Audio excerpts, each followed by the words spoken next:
प्रेरितों का 7वां अध्याय का 60वां पद को पढ़ेंगे। 7:60।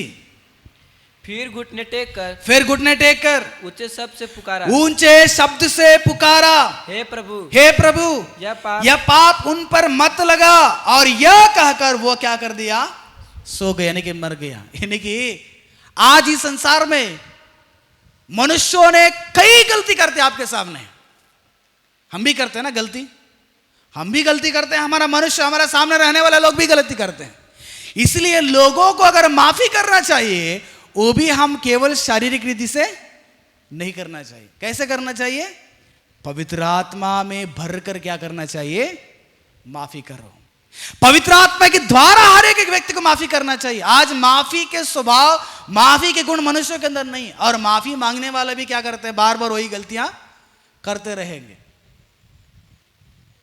माफी नहीं करना पाते हैं। परिवार में लड़ाई झगड़ा होता है। एक बहन कल मुझे फोन की, भैया मेरे पति मुझसे भी प्रेम नहीं करता है और मेरे बच्ची से भी प्रेम नहीं करता है, क्या करें?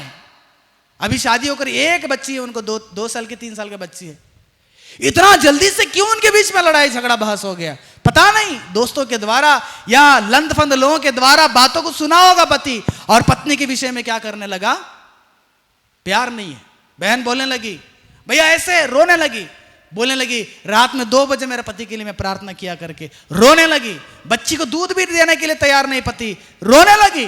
मैंने कहा उन्हें माफ कीजिए, उससे माफ करके आप उसके लिए प्रार्थना करो, आप हिम्मत से बढ़ो। आप उसको एक एग्जाम लिखने वाला था, उस एग्जाम के बारे में वो फोन किए थे।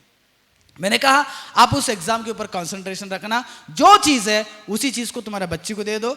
आप उसके साथ नफरत ना करें, आप उसको लड़ाई झगड़ा ना करें, आप क्षमा करें। अगर आपको मारता है क्षमा करें, आपको डांटता है क्षमा करें, आपसे वो प्रेम नहीं करता है तभी भी आप क्षमा करें। क्योंकि पवित्र आत्मा से जो व्यक्ति भर जाता है वह हर एक पाप को, हर एक गलती को, उसके सामने रहने वाला व्यक्ति को क्या करेगा? वो माफी करता है। आज तलाक तक पहुंच जाता है। देखिएगा कोर्ट में कितने हजारों तलाक पड़ा हुआ है। कारण क्या है? पति पत्नी को माफ करना नहीं चाहता है, पत्नी पति को माफी नहीं करना चाहते। आज 2 जाति के बीच में लड़ाई झगड़ा होता है। कारण क्या है? ये जात के लोग उनको माफी नहीं करेंगे, वो जात के लोग इनको माफी नहीं करेंगे। 2 मनुष्य के बीच में लड़ाई झगड़ा होता है। क्यों? ये उसको माफ नहीं करेगा और ये उसको माफ नहीं करेगा। लेकिन यीशु मसीह ने सूली पे ठोक दिया था यीशु मसीह को। यीशु ने क्या कहा? पिता इन्हें क्षमा करो। ये क्या करे समझ में नहीं, क्षमा कर दो। क्योंकि यीशु मसीह को पता था कि अगर यहां के परिस्थितियों को सीधा करना चाहिए तो उसको एक ही काम करना पड़ेगा, क्षमा। और ऐसे क्षमा किया यीशु मसीह ने। कितना दर्द यीशु मसीह को हुआ था उनके द्वारा, इतना चोट यीशु मसीह को हुआ था उनके द्वारा, इतना नुकसान यीशु मसीह को हुआ था, लेकिन फिर भी यीशु मसीह ने क्या कर दिया? उन्हें क्षमा किया। क्योंकि यीशु मसीह ने किसके द्वारा क्षमा किया? पवित्र आत्मा के द्वारा। क्योंकि यीशु मसीह अकेला नहीं थे, यीशु मसीह के साथ पिता थे, यीशु मसीह के साथ पवित्र आत्मा भी थे। देखो, अगर छोटे छोटे चीज में नाराजगी हो चुका है, कई सारे लोग देखिएगा छोटे चीज में नाराज होकर चला जाते हैं, जिंदगी भर बात नहीं करते हैं। छोटे चीज के लिए नाराज, जिंदगी भर क्या है? दुश्मनता, बात नहीं करते हैं। कुछ लोगों को मैंने देखा हूं, परिवार में देखा हूं मैंने, बेटा 10 साल से बात नहीं करते मां से, पता नहीं क्यों, क्या गुस्सा है। बेटा 10 साल से अगर मां से बात नहीं करता है तो मां को कैसे रहेगा? अच्छा रहेगा कि खुश रहेंगे? मेरे साथ जॉन अगर 2-3 दिन बात नहीं करेंगे तो कैसे रहेगा? नाराज होकर रहेगा तो कैसे रहेंगे? अच्छा रहेगा? ये कि बेटा मां को 10 साल से क्या नहीं करता है? बात नहीं करते। बाप रे, इतना बड़ा नफरत कहां से आ गया उसको?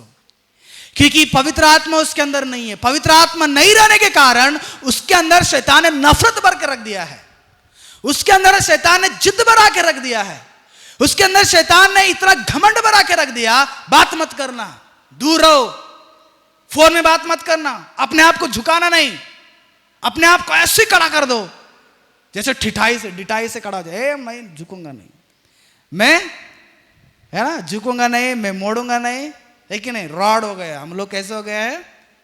पूरा रॉड हो गया है। ठीक है, रॉड हो गया है, जलाइए उसको, पवित्र आत्मा के पास लाइए। हमें एक दूसरे से क्या करना पड़ेगा? क्षमा करना है। पेंसिल छीन लिया करके उनके साथ अगर दुश्मनता रखेंगे क्या हो जाएगा? बहुत बड़ा दुश्मन हो जाएंगे। एक मैंने स्कूल में, मेरा दोस्त स्कूल नहीं आया था, मेरे टीचर ने पूछे क्यों नहीं आया है, मैंने उनको कहा कि सर अभी वहाँ पर एक त्यौहार चल रहा है इसलिए मेरा दोस्त त्यौहार की वजह से नहीं आया है। तो वो 2 दिन के बाद स्कूल में आ गया, सर से पूछे, सर उनको पूछे अरे तू स्कूल क्यों नहीं आया, उसने कहा कि सर मुझे तबीयत ठीक नहीं था।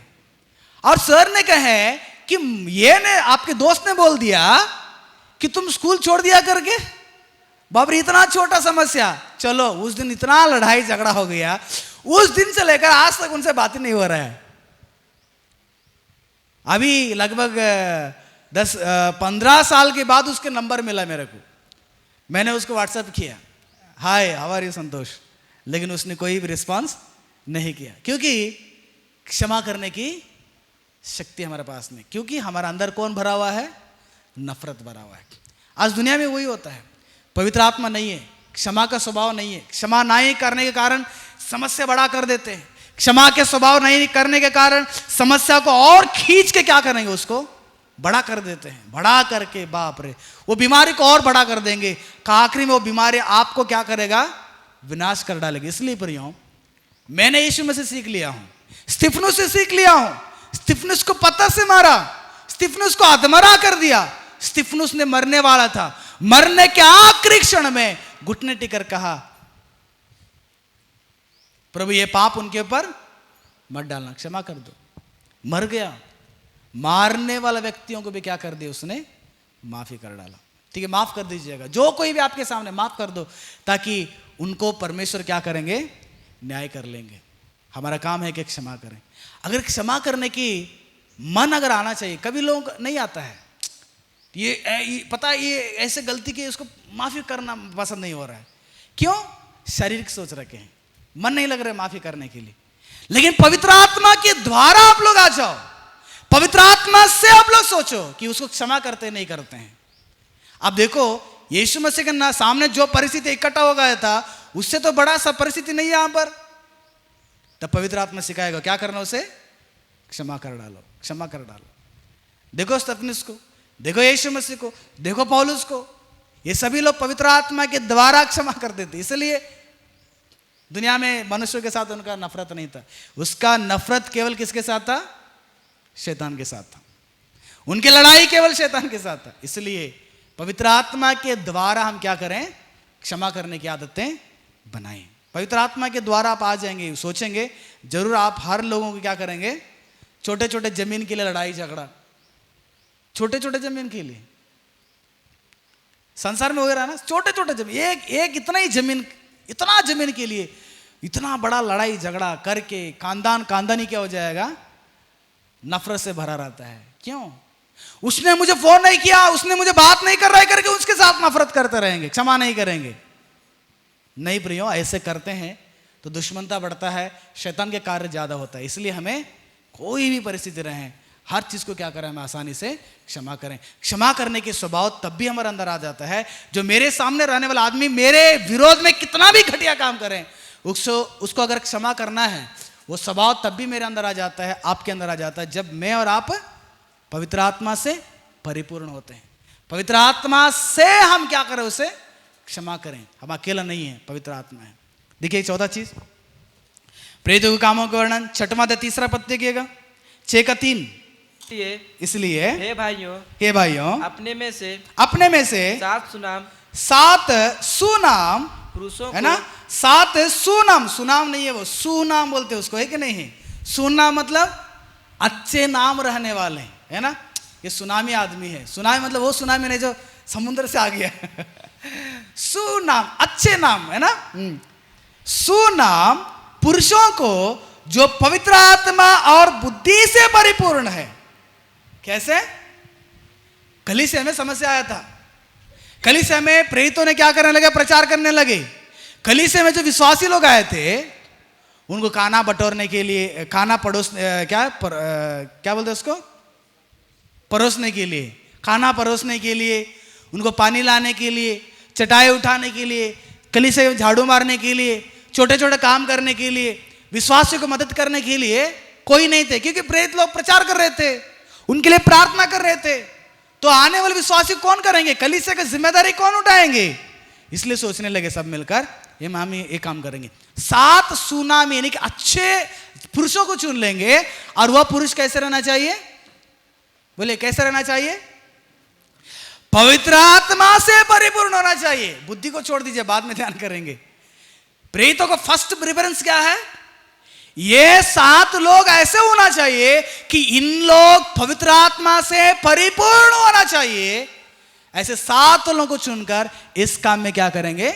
लगाएंगे। क्योंकि प्रेरितों को पता था बिना पवित्र आत्मा से, बिना पवित्र आत्मा के द्वारा कोई भी मनुष्य कोई भी काम नहीं कर सकता है। वो सोचेगा मैं ये काम करना है क्या? चटाई उठाना है, झाड़ू मारना है, साफ करना है, बिल्डिंग ये धूल हटाना है, ये चटाई उठाना है, पंखा लगाना है, स्विच ऑन करना है, असिस्टेंट का काम करना है। मैं तो इतना पढ़ा चुका हूं। आप कितने भी पढ़ चुके हो संसार के लिए है।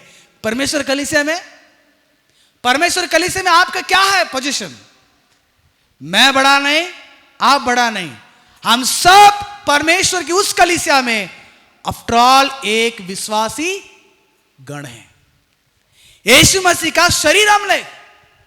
यहां पर कोई बड़ा नहीं। तुम पीएचडी कर लो, तुम डॉक्टर रहो, तुम वकील रहो, चाहे मैं बहुत बड़ा रेवरेंड भी हो जाता हूं, लेकिन हम सब का पोजीशन परमेश्वर के कलीसिया में नहीं होता है। हम सबका जिम्मेदारी बनता है इस कलीसिया की जिम्मेदारी उठाने की। एक आदमी अगर कलीसिया में कोई भी प्रकार का काम करता है, अगर एक आदमी परिवार में कोई भी काम करने के लिए तैयार है, अगर एक आदमी अपने संस्था में हो, अपने सेवकाई जगह में कहीं पर भी कोई भी काम करने के लिए तैयार होता है, तो मान लेना उसके अंदर कौन निवास कर रहा है? पवित्र आत्मा नहीं रहेगा तो नहीं करेगा। वो सोचेगा ये काम क्यों करना है, हम क्या करेंगे? माइक पकड़ेंगे, माइक पकड़कर क्या करेंगे? प्रचार करेंगे। पवित्र आत्मा से वो परिपूर्ण नहीं है। पवित्र आत्मा से परिपूर्ण होगा, ऑलराउंडर होगा। वो ऑलराउंडर। स्तिफनुस को चुन लिया था यहीं पर स्तिफनुस को चुन लिया था। पहले कलीसिया में छोटे छोटे काम करते थे, खाना परोसना, पानी ला के देना, चटाई उठाना, झाड़ू मारना, या कोई भी काम हो, लोगों को लेके जाके ड्रॉप करना, लेके आना, लोगों को रास्ता दिखाना, वॉचमैन का ड्यूटी करना, कलीसिया में पहले यह करते थे स्तिफनुस ने। जब वह घटना होने के बाद जब आप लोग आगे बढ़ते हैं तो स्तिफनुस ने क्या करने लगा? भी सुसमाचार करने लगा। आखिर में स्तिफनुस ने सुसमाचार के लिए क्या कर दिया? मर गया। कारण पवित्र आत्मा उसके अंदर था, पवित्र आत्मा से परिपूर्ण था, इसलिए कभी भी वो टेंशन नहीं लिया अरे ये काम क्यों करना है, यार ये काम क्यों छोटा है, बड़ा है, मोटा है, नहीं सोचा उसने। क्योंकि प्रभु के कलीसिया में, प्रभु के सेवा में हर कोई काम क्या है? बहुत इंपॉर्टेंट है राज, है ना? बहुत इंपॉर्टेंट है। 10 लोग यहाँ पर विश्वासी लोग हैं, मान के बहुत गर्मी में बैठ गए हैं, पंखा खाली पड़ा हुआ है, अगर स्विच लगाकर अगर पंखा ऑन करते हैं, वो भी क्या है? तुम्हारा एक कार्य है। विश्वासी लोग आराम से बैठकर वचन सुन रहे हैं ना। ये कार्य तब भी कर पाएंगे जब हम परमेश्वर की आत्मा में परिपूर्ण हो जाते। इसलिए अगर इस संसार में कोई भी काम, एनी काइंड ऑफ वर्क, यानी ये कुछ भी हो जाए, हम एक संस्था में रहते हैं, चाहे वो गार्डन का काम हो, चाहे वो गार्डन के झाड़ू मारने का काम हो, या हॉस्टल का धूल मारने का काम हो, हॉस्टल बच्चे लोग का कपड़ा धोने का काम हो, हमें यही सिखाया गया था। जब मैं प्रभु यीशु मसीह के सुसमाचार में वार्डन बन के आया था, मुझे यही सिखाया गया था। तब अभी मैं समझ रहा हूं कि वो भी काम करना है तो मुझे क्या, किस चीज की जरूरत है? पवित्र आत्मा की जरूरत है। तब भी मैं सहनशीलता से वो काम कर सकता हूं। मैं नहीं तो मैं क्या, ये बाप रे, ये बच्चे लोग का कपड़ा इतना गंदा यार। मदर तेरेसा स्लम में जाती थी, बच्चे को उठाती थी, बहुत गंदे थे, नाक यहां तक बहा जाता था, फिर भी मदर तेरेसा अपना कपड़ा से क्या करती थी? वो अपने कपड़ा से स्लम के बच्चों को पोंछ देती थी, जिसको कोई सहारा नहीं थे। उन बच्चों को साफ सुथरा, बीमारी बच्चे को ऐसे ही उठाती थी। कारण क्या है? पवित्र आत्मा कार्य कर रहे उसके अंदर। मदर तेरेसा अकेला नहीं थी, मदर तेरेसा के अंदर कौन थे? पवित्र आत्मा कार्य कर। इसलिए तो देखो यीशु मसीह ने भी गए, कोड़ी लोगों को छू लिया, है ना, गले लगा लिया। लगाया कि नहीं लगाया? मरा हुआ आदमी को नहीं छूते हैं समाज के लोग। मरा हुआ आदमी को छुएंगे तो अशुभ माना जाता है। मरा हुआ आदमी को छुएंगे तो जाकर नहाकर घर के अंदर जाना पड़ता है। यीशु मसीह ने क्या किया? मरा हुआ जवान को लेके जा रहे थे, यीशु ने उस आरती को छू कर क्या कर दिया? उस जवान को उठा दिया। कारण यीशु मसीह पवित्र आत्मा से भरे थे। इसलिए कोई भी काम कीजिएगा पवित्र आत्मा के द्वारा कीजिएगा। सुबह आ गया प्रार्थना करना है, पवित्र आत्मा के द्वारा करो। सुबह आ गया क्लीन करना है, पवित्र आत्मा के द्वारा करो। हम परमेश्वर के इस दुनिया में हम एक कार्यगार हैं। अब कोई भी काम करें, कैसे करें? पवित्र आत्मा के द्वारा करें। इसलिए मैं शुरू से बोल दिया, यीशु मसीह ने बड़े ही काम किया, है ना। यीशु मसीह के पास इतना बुद्धि था, ज्ञान था। यीशु मसीह ने बहुत बड़ा क्या बोलते हैं यूनिवर्सिटी को ओपन कर सकते थे बाइबल का। कर सकते थे? नहीं कर सकते थे? कर सकते थे। क्यों? क्यों नहीं किया? यीशु मसीह ने बड़े ही काम क्यों किए? क्यों किया? संदर्भ के अनुसार क्या करना पड़ेगा, हमें चलना पड़ता है। इसलिए 30 वर्ष तक यीशु मसीह ने क्या कर दिया? बड़े ही काम किया। 3.5 साल ही यीशु मसीह ने क्या किया? सुसमाचार को प्रचार किया। कार्य 30 साल, काम 3.5 साल। इसलिए प्रियो, कोई भी काम करें, कोई भी काम मिले, वो सारे काम को कैसे करें? हम पवित्र आत्मा के द्वारा करें। तब देखो आपका मन बोर नहीं लगता, उदास नहीं होता है। कोई भी काम, कोई बात नहीं, पवित्र आत्मा के द्वारा करें, उदास नहीं होते हैं। क्षमा करो पवित्र आत्मा के द्वारा, मन नहीं लगता आपको। आप कभी भी ऐसा नहीं सोचेंगे बाप रे इतना बड़ा गलती किया, कैसे क्षमा करें। कौन कार्य करे आपके अंदर? पवित्र आत्मा कार्य करता है। क्षमा कर डालो, पवित्र आत्मा क्षमा कर देता है। देखिए एक और चीज पढ़ेंगे हम लोग, रोमियो का 8-13 पद। क्योंकि यदि तुम शरीर के अनुसार देखो, यदि तुम अगर शरीर के अनुसार दिन काटोगे तो मरोगे। तुम शरीर के शक्ति, शरीर के समान, शरीर के अनुसार अगर दिन काट रहे हैं तो क्या करेंगे? आप जरूर मरेंगे। कहां मरेंगे? नरक में मरेंगे। ये इधर का नहीं है, नरक के बारे में बोल रहे हैं। सर जरूर मरेंगे। यदि आत्मा से देह की क्रियाओं को यदि आत्मा से देह की क्रियाओं को मारोगे तो क्या करेंगे? अनंत जीवन में आप लोग पहुंच जाओगे। अगर मेरे अंदर की पाप के स्वभाव अगर मैं संपूर्ण हमेशा के लिए हटाना चाहिए तो पाप से मेरा लड़ाई है। पाप से लड़ना है, शरीर के अंदर कुछ अभिलाषाओं को बाहर लाना है, तो कैसे लड़ना चाहिए मुझे? पवित्र आत्मा के द्वारा शरीर की अभिलाषाओं को क्या करना है?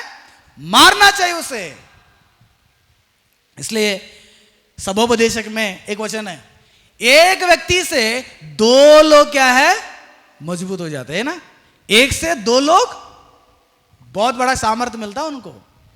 इसलिए यह शरीर के द्वारा अगर हम सोचेंगे, स्वभाव को छोड़ देंगे, नफरत को छोड़ देंगे, गंदे चीज को देखना छोड़ देंगे, लड़ाई का सोच छोड़ देंगे, घमंड का सोच छोड़ देंगे, हमेशा टाइम पास करने का पापों को छोड़ देंगे, परमेश्वर की जगह को छीनने वाला सारा चीज को छोड़ेंगे करके केवल शरीर की सोच से अगर आप लोग लड़ेंगे, नहीं कर पाएंगे आप लोग। अगर वो सारे पाप अगर हमेशा के लिए आपके अंदर से हटाना चाहिए तो आपको कौन चाहिए? पवित्र आत्मा चाहिए। इसलिए पौलुस ने कहा शरीर की उन अभिलाषाओं को किसके द्वारा? पवित्र आत्मा के द्वारा। पवित्र आत्मा से उसे क्या करना? आप लोग मार डालिएगा। देखो दोबारा तुम्हारे पास नहीं आता है। वो गली में कुत्ता जाता रहता है, अब दीदी की कैंपस के गेट के पास जाते हैं, है ना, आपके गेट का जो ब्लैक कुत्ता है बाहर आ जाता है, झुक के पतर रहे तो भाग जाते उधर से अंदर। हो क्यों? उसको पता यार ये मिलेगा तो क्या करेगा, आदमी मार देगा बोल के। पाप तुम्हारे जीवन में तभी डरता है जब तुम पवित्र आत्मा से भरकर पवित्र आत्मा के द्वारा उस पाप के ऊपर आप लोग क्या करते हैं? क्रिया करते हैं, पाप से लड़ते हैं, पाप को मारते हैं, पाप को रोकते हैं। वो पाप दोबारा तुम्हारे जीवन में नहीं आता भी है, लेकिन आप आराम से क्या करेंगे? उस पाप को हरा देंगे। इसलिए प्रियो, रास्ते में जाते समय जवान लोगों, कल मैं एक पास्टर का मैसेज सुन रहा था, अगर एक लड़की एक जवान के पास जाती है, या एक लड़का, सुंदर लड़का, पैसा वाला लड़का एक जवान ही के पास जाती है, अगर जवान लड़की बोलेगी हाय आई लव यू बोलेगी, तो ये आदमी अगर पवित्र आत्मा से परिपूर्ण नहीं रहेगा, वो भी आदमी सोचेगा यार अच्छा मौका मिला है, आई लव यू टू बोल देगा वो, है कि नहीं? अगर वो आदमी पवित्र आत्मा से परिपूर्ण हो गया है, वो यही कहेगा कि आई लव यू टू बहन, आई लव यू टू दीदी, है ना। और वो लड़की पवित्र आत्मा से परिपूर्ण हो चुकी है। शादी से पहले, मेरे माँ बाप इस जिम्मेदारी उठाने से पहले मैं ये कार्य, ये हरकत नहीं करने करके वो बहन सोचेगी आई लव यू टू भैया। देखो कितना फर्क है ना, आई लव यू वो कितना फर्क होता है। भैया को बोलना, एक लड़का को बोलना बहुत फर्क हो जाता है।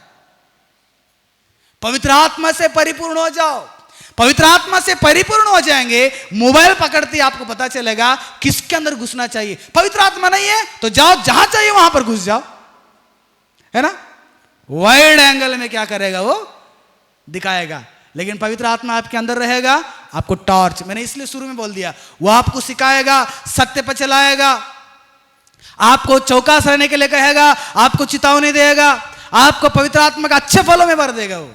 इसलिए पवित्र आत्मा का हमारे जीवन में लेना अनिवार्य है। पवित्र आत्मा से तुम्हारा हर पापों के साथ लड़िएगा, आप एक ना एक दिन क्या करें, उस पाप से आप लोग जीत लेंगे। नहीं तो आप जिंदगी भर लड़ते रहेगा, नहीं जीत पाएंगे। आखिरी में एक चीज को समझकर हम खत्म करेंगे, पढ़िए मेरे साथ एफेसियों का 6वां अध्याय का 10वां पद। दुनिया में एक सबसे बड़ी शक्तिशाली जो हमारे नजर में खड़ा हुआ है वो कौन है? शैतान, है ना। शैतान से भी हम लोग अक्सर क्या करते हैं, शरीर से लड़ना चाहते हैं। बहुत बहादुर है, बॉडी बना ली है, बहुत टैलेंटेड है, वचन बहुत याद है, कुछ काम नहीं करता है, कुछ काम नहीं बनता है। लेकिन हमें पवित्र आत्मा की जरूरत है। देखिएगा एफेसियों का 6वां अध्याय 10वां पद पढ़िएगा। इसलिए प्रभु में और उसकी शक्ति की प्रभु की शक्ति क्या है, मैंने शुरू में पढ़ा दिया था। एफेसियों का 3 का 16 क्या है? पवित्र आत्मा ही हमारे जिंदगी का शक्ति सामर्थ है। हाँ, सिमसोन के अंदर भी शक्ति आया था, कब? आत्मा उसके अंदर रहता था। हाँ, ये बोल रहे पौलुस ने कि प्रभु की शक्ति के प्रभाव में बलवंत होकर। कैसे बनना चाहिए? शक्ति के प्रभाव में बलवंत होकर, परमेश्वर के सारे हथियार को बांधकर उन शैतान की शक्तियों के साथ लड़िएगा जो अंधकार में क्या कर रहे हैं, वो आसमान में भटक रहा है। वो आपके बगल में आता है, उनका बगल में आता है, कलीसिया में आ जाता है, तुम्हारे हृदय में आ जाता है, तुम्हारे घर में आ जाता है, तुम्हारे टीवी में आ जाता है, तुम्हारे मोबाइल में आ जाता है, तुम्हारे दोस्तों में आ जाता है, कोई लड़की में आ जाता है तो लड़का में आ जाता है। वो शैतान से लड़ने की ताकत आपके जीवन में तभी आ जाता है जब आप पवित्र आत्मा को अंदर से जगाते हैं। पवित्र आत्मा को अंदर से ले लीजिएगा। पवित्र आत्मा मेरे अंदर शक्ति दे दो, प्रार्थना करो परमेश्वर से, परमेश्वर मेरे अंदर पवित्र आत्मा को उंडेल लीजिएगा, पवित्र आत्मा को और बलवंत से आप उंडेल दीजिएगा, ताकि मैं बहुत बलवंत होकर किसके साथ लड़ूं? शैतान के साथ लड़ सकूं। शैतान के साथ लड़ने के लिए आप अकेला नहीं होता है। शैतान के साथ लड़ना है तो आपके अंदर कौन होना चाहिए? पवित्र आत्मा होना चाहिए, क्योंकि पवित्र आत्मा आपके अंदर बहुत सामर्थ्य देता है। शैतान आपके सोच को गुमराह करके आपको नाश करने के लिए सोचेगा, आपके परिवार को नाश करने के लिए सोचेगा, आपके बच्चे के भविष्य को नाश करने के लिए सोचेगा, आपके समाज को नाश करने के लिए सोचेगा, आपका आने वाले दिन में जो आपका भविष्य उसको नाश करने के लिए सोचेगा। वो सारा शैतान के प्लान को अगर हटाना है, उसके साथ लड़ना है, तो तुम्हें क्या जरूरत है? पवित्र आत्मा का परिपूर्ण होना जरूरत है। पवित्र आत्मा से आप क्या करना? शैतान से लड़िएगा। 7 चीजें बताया ना। सुसमाचार पवित्र आत्मा के द्वारा कीजिएगा। नेक्स्ट, प्रार्थना पवित्र आत्मा के द्वारा कीजिएगा। तीसरा, क्षमा पवित्र आत्मा के द्वारा कीजिएगा। क्षमा करेगा तो परिवार अच्छा रहेगा, क्षमा करेगा तो सेवकाई अच्छा रहेगा, क्षमा करेगा तो दोस्ती यार अच्छा रहेगा, क्षमा करेगा तो पति पत्नी के जीवन अच्छा रहेगा, क्षमा करेंगे तो समाज अच्छा रहेगा। चौथा, यानी कि कोई भी काम, केवल कलीसिया नहीं बताया मैंने, यानी काइंड ऑफ काम, कोई भी काम जो आपके लिए लायक है, जो आपके लिए जरूरत है, वो सारे काम को क्या करना आप लोग? पवित्र आत्मा के द्वारा कीजिएगा। और 5वां, आपका पापों से लड़ने के लिए आपको क्या जरूरत है? पवित्र आत्मा के द्वारा उसको लड़िएगा। और 6वां, शैतान से लड़िएगा। कैसे? पवित्र आत्मा के द्वारा लड़िएगा। देखो, ये 6 चीजें एक मनुष्य के जीवन में बहुत जरूरत है। शैतान से बचना है, पाप से बचना है, प्रार्थना करना है, जीवन खुशी खुशी से रहना है कि नहीं? छोटे छोटे चीज के लिए बड़े बड़े समस्या होता है, क्षमा कर देना चाहिए, है ना। ये सब बहुत जरूरी है कि नहीं, सेवा करना चाहिए, ये सारा चीज होना है। तो ये सभी कामों को कैसे करें हम, पवित्र आत्मा के द्वारा करें। इसलिए पवित्र आत्मा को स्वीकार करें। पवित्र आत्मा को स्वीकार करना है तो तुम्हें पाप की क्षमा यीशु से मांगना होगा। आपको कबूल करना होगा कि यीशु ही सच्चा खुदा है, यीशु मेरे पापों को क्षमा करता है। और तीसरा, ये सारे पाप को क्षमा करने के बाद, यीशु मसीह को उद्धारकर्ता के रूप में स्वीकार करने के बाद, आप पाप के लिए मरकर परमेश्वर के लिए जीने के लिए जब पानी में बपतिस्मा लेते हैं, उसके बाद पवित्र आत्मा तुम्हारे हृदय के भीतर आएगा तो उसको खाना खिलाना पड़ेगा। खाना क्या है उसका, वचन, प्रार्थना। इसके द्वारा तुम्हारे अंदर की पवित्र आत्मा क्या हो जाएगा, बहुत सामर्थ्य हो जाएगा। तब देखो तुम्हारा हर कामों में विजय प्रभु यीशु मसीह देंगे।